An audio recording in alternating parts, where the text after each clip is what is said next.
Hello and welcome to Network Africa with me, Cynthia Arre. Now, Egypt's President Abdel Fattah al-Sisi has called for a United Nations resolution allowing international forces to intervene in Libya. Egyptian jets bombed ISIS targets on Monday in response to a militant video of the apparent beheadings of 21 Egyptian Christians.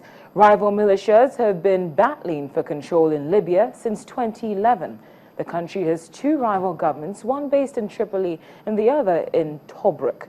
Mr. Sisi called for weapons to be made available to Libya's internationally recognized government, which fled to Tobruk after rival militias seized power in the capital.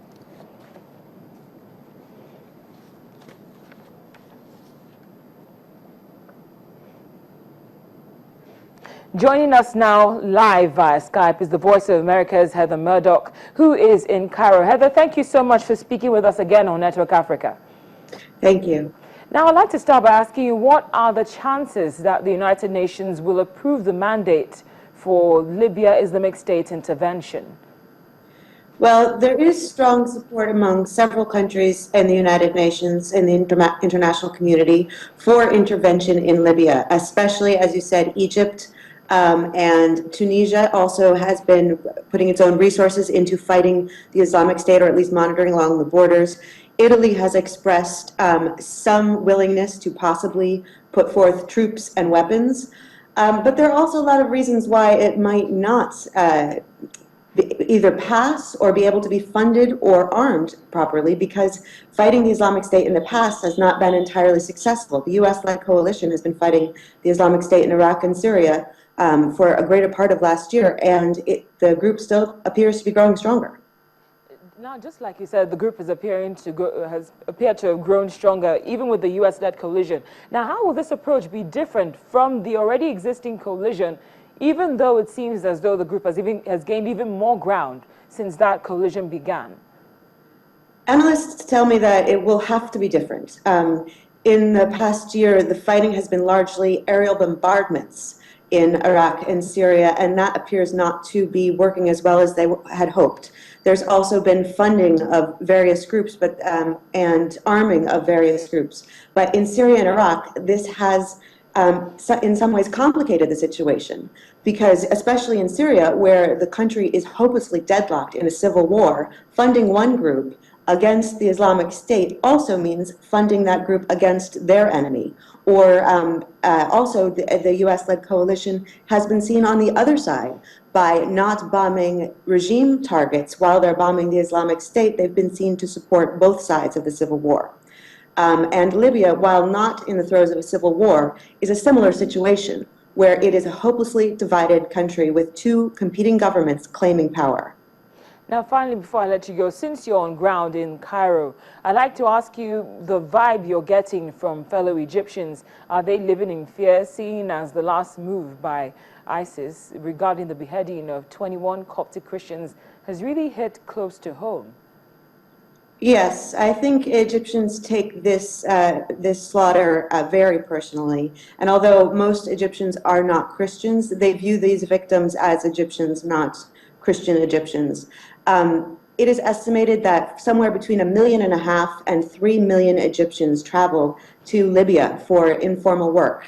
And this is also a really big deal to Egyptians, because a lot of people in Egypt say they're too poor not to go to Libya to make money. So their lives are in danger in Libya, as well as also this fight with the Islamic State happening in the country next door, so they fear it spilling over into their country. The Voice of America's Heather Murdoch, thank you so much for speaking with us on Network Africa. We really appreciate your time. Thank you. Now, we were talking about what the Egyptian president is calling for. That's a United Nations resolution allowing international forces to intervene in Libya. And speaking of Libya, large Libyan flags were put up in Tripoli's Martyrs Square in the capital over the weekend, preparing to mark 4 years since the uprising that saw the overthrow and death of longtime leader Muammar Gaddafi. Flags fly in the streets and among vendors. The flag that was used when Libya gained independence from Italy in 1951 and later became a symbol of resistance against Muammar Gaddafi. The red, black and green of the North African country. Armed guards surround the square as cars drive past posters and banners marking the occasion. People passing by Martyr Square, once known as Green Square, the location from which Gaddafi addressed crowds for hours at a time, expressed hopes for unity, stability and a better future. On the 4th anniversary of the revolution, I truly wish that all Libyan people will come together and at the same time end the bloodshed in all areas and cities of Libya.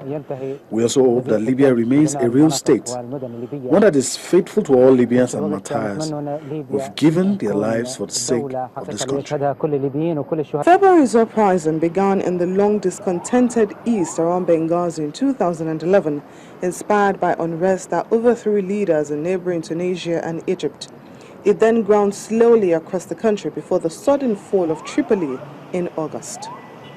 Gaddafi was killed 2 months later when he was found hiding in a storm drain after fleeing a siege of his hometown of Sirte. Grainy footage of his last moments, bloodied and bewildered as rebels dragged him along the road, recorded the grisly climax of the conflict.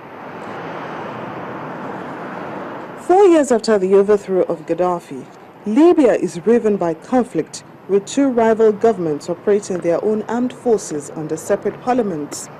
The fighting also involves Islamist militant groups, former rebels, soldiers who fought for Gaddafi, and tribal and federalist factions often pursuing local causes. Apart from fighting between the two rival factions vying for control of Libya, militants claiming ties to Islamic State extremists in Iraq and Syria have also said they carried out several recent attacks.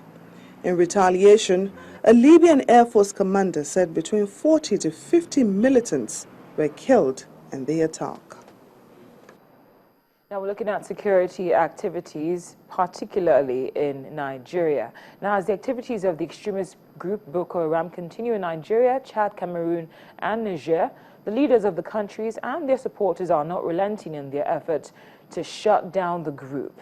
In a highly significant meeting yesterday, presidents from the 10-nation economic community of Central African states pledged to create an $87 million emergency fund to fight the Islamist militant group Boko Haram.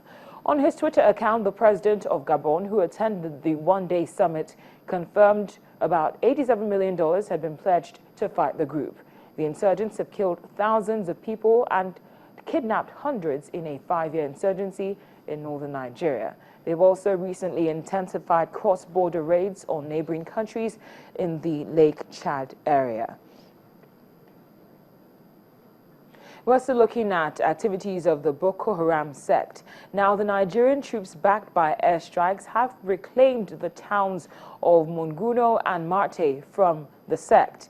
The confirmation was received via a military statement, and Cameroon has also confirmed that its army has killed more than 80 Boko Haram soldiers and arrested 1,000 of their supporters.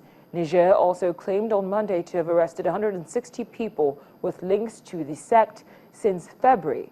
Representatives of Nigeria, Chad and Cameroon and Niger are currently in the Cameroonian capital, Yaoundé, and they're still discussing how best to tackle the activities of the sect. However, the coalition has had setbacks too. A spokesperson for Cameroon's defense ministry said 5 soldiers were killed in the recent clashes with Boko Haram.